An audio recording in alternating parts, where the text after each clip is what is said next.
ពុនរៀបការដោយខ្ញុំបានការដូចអង្គក្សត្រាបានឡើងសោយរាជបងស្វត់ទៅចោះណាស្រស់ពិសេសមិនដែលនឹកទេស្នេហ៍ស្រីឥឡូវហេតុអ្វីបងស្នេហ៍ស្រីម្លេះ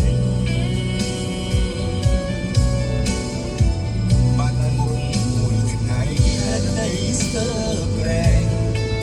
ដូចបាត់របស់ពីសេងតើក្នុងជាតិនេះយើងជួបគ្នាទេ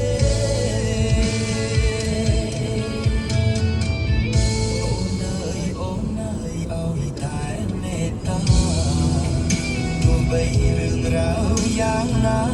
បងសូមសច្ចា